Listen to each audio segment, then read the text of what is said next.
भाई तू हॉस्टल में रहा है कभी? तो ये सुन, हमारे कॉलेज के हॉस्टल में एक कमरा था, रूम नंबर 13, फर्स्ट फ्लोर पे लास्ट वाला। वार्डन कहता था वो स्टोर रूम है, पर उस कमरे का टेबल हर 7 दिन में टूट जाता था और जो भी वहाँ सोता था 8वें दिन उसकी सीट खाली मिलती थी। 2022 की बात है, मैं बीटेक फर्स्ट ईयर में था। रैगिंग के नाम पे सीनियर ने मुझे और मेरे 2 दोस्तों को ज़बरदस्ती रूम नंबर 13 में सुला दिया। बोले एक रात रुक के दिखा, तुझे असली मर्द मानेंगे। कमरा 3 साल से बंद था। दरवाज़ा खोला तो सीलन की स्मेल, दीवारों पर किसी ने नाखून से मुझे निकालो खुरचा हुआ था। रात के 1 बजे लाइट अपने आप बंद हो गई। हम तीनों एक ही बेड पे चिपक गए। तभी ऊपर वाले बंक से किसी के हाथ का पंजा लटका, एकदम सफ़ेद लंबे नाखून वाला। रोहित चिल्ला के बेहोश हो गया। मैं और अमित डर के मारे भगवान का नाम लेने लगे। तभी बंक के नीचे से किसी लड़की की हंसी आई, ही।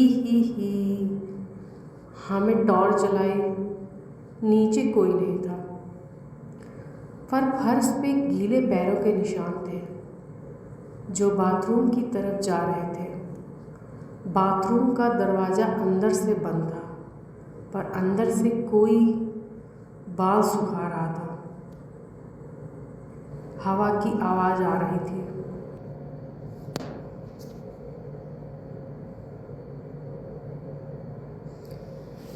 बोला तुम लोग दारू पी के बकवास कर रहे हो और हमें उसी कमरे में 7 दिन रहने की सज़ा दे दी। 4th दिन लाइब्रेरी में पुराना न्यूज़पेपर मिला।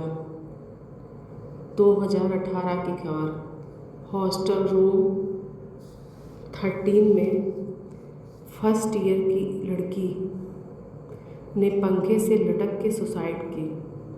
नाम था प्रिया, रीज़न लिखा था रैगिंग से परेशान।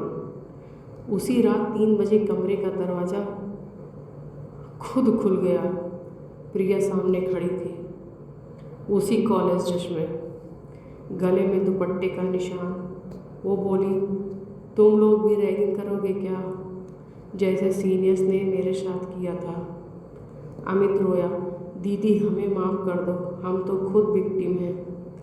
प्रिया हंसी और बोली, तो 7 दिन रुक के दिखाओ, अगर जिंदा बच गए तो मैं तुम्हारी रक्षा करूंगी, वरना तुम भी मेरे जैसे। 7वीं रात 11:59 पे कमरे की सारी चीज़ें हिलने लगीं। पंखा अपने आप तेज चल पड़ा। तभी दरवाज़ा पे जोर से लात पड़ने लगी। बाहर सीनियर्स खड़े चिल्ला रहे थे, सालों डर गए, दरवाज़ा खोलो, पार्टी करते हैं। प्रिया चीखी, ये वही है जिन्होंने मुझे मारने पे मजबूर किया था। हमने दरवाज़ा नहीं खोला। 2 बजते ही सब शांत हो गया।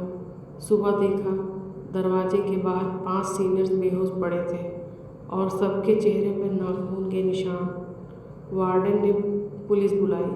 पुलिस ने सीसीटीवी देखा, उसमें सिर्फ हम 3 कमरे में थे, बाहर कोई नहीं था, पर दरवाज़ा अंदर से बंद था। तो लात कौन मार रहा था? उस दिन के बाद रूम 13 को हमेशा के लिए बंद कर दिया गया। पर भाई, अब जब भी कोई नया लड़का रैगिंग करता था, उसके कमरे की लाइट रात 2 बजे बंद हो जाती है और बाथरूम से बाल सुखाने की आवाज़ आती है।